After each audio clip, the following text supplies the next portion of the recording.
2 سوال ہم نے اچھے طریقے سے سمجھ لیے. بڑھتے ہیں تیسرے سوال کی طرف.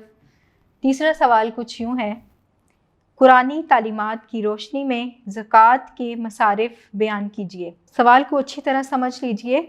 جو آپ سے مطلوب ہے وہ ہے قرآنی تعلیمات کی روشنی میں. جو آپ نے ویڈیو لیکچر سنا ہوگا اس میں نے قرآن مجید کی آیت کی تلاوت کی، پھر اس کا ترجمہ ایکسپلین کیا، اور اس کے بعد میں نے نکات کی صورت میں 1 بائی 1 آپ کے سامنے مصارف کو بیان کیا.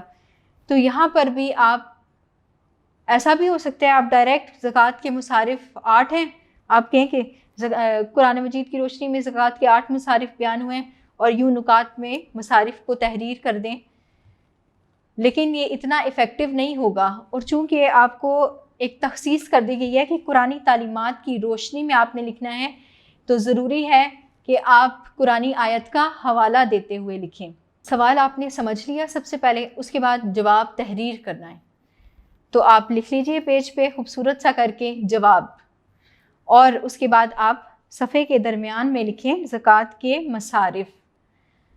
اب جو ایگزامینر ہے اس کو سمجھ آ رہی ہے کہ آپ نے اپنے جو جواب ہے اس کو لکھنا شروع کر دیا ہے، آپ نے مین ہیڈنگ دے دی ہے، لیکن اس کے بعد بھی جیسا کہ میں نے آپ کو بتایا کہ جب سوال آپ کے سامنے آتا ہے تو آپ ڈائریکٹ اس سوال میں جواب لکھنے میں جمپ نہ کر دیں، آپ اس کو تھوڑا سا پیچھے سے حوالہ دے دیں.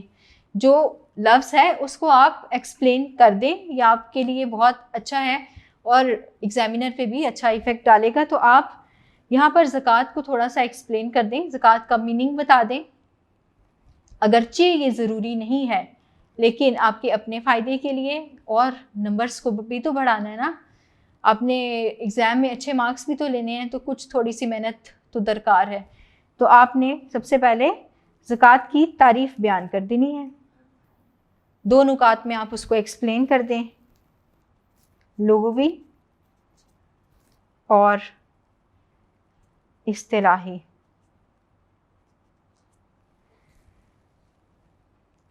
یہ بھی اسی طرح سے آپ ہیڈنگز کی صورت میں لکھیں گے، سب ہیڈنگز ہو جائیں گے. لغوی تعریف، لغتاً آپ نے زکوٰۃ کو بیان کر دیا. اصطلاحی تعریف تو تھوڑا سا آپ اصطلاحی میننگ بتا دیں گے کہ جس طرح سے زکوٰۃ جو ہے صاحب نصاب پر سال میں ایک دفعہ اتنے نصاب کے ساتھ 2.5% کے تناسب سے فرض ہے. آپ نے اصطلاحی تعریف بتا دی.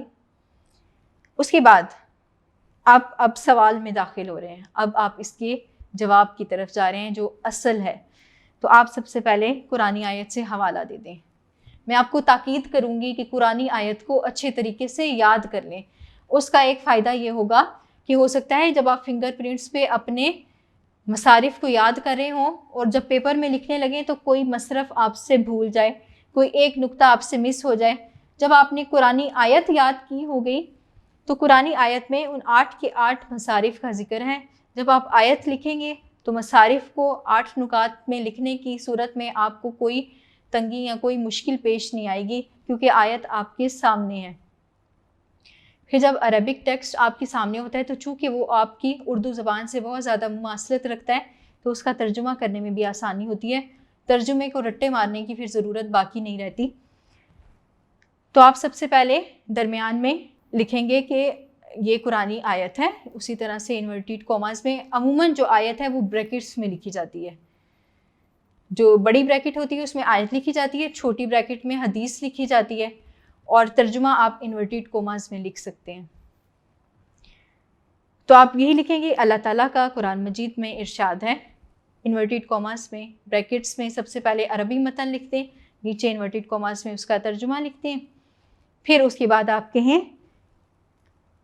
اسی طرح سے نیچے آ کے آپ ہیڈنگ دے دیں زکوٰۃ کے مصارف کی تفصیل. پھر آپ لکھیں گے قرآنی آیت کی روشنی میں زکوٰۃ کے مصارف درج ذیل ہیں. نمبرز لگائیں 1 2 3 4 5 6 7 8 8 مصارف ہیں. اسی طرح اس کو لکھ لیں. پھر اگر آپ مارکس پہ بھی تھوڑا سا فوکس کیا کریں کہ مارکس کتنے ہیں. اگر 5 مارکس کا ہے تو آپ ایک لائن میں ان مصارف کو بھی ضرور ایکسپلین کر دیں. میں نے اپنے اس سوال کو یعنی زکوٰۃ کے مصارف کو اپنے ویڈیو لیکچر میں بہت اچھے طریقے سے ایکسپلین کر دیا ہے. کچھ پرنسپلز بھی بیان کیے ہیں جو کہ زکوٰۃ کی ادائیگی میں مد نظر رکھنے چاہیے. آپ اس کی طرف اگر رجوع کر لیتے ہیں تو آپ اس کا جواب بہت اچھے طریقے سے اٹیمپٹ کر سکیں گے. Thank you so much.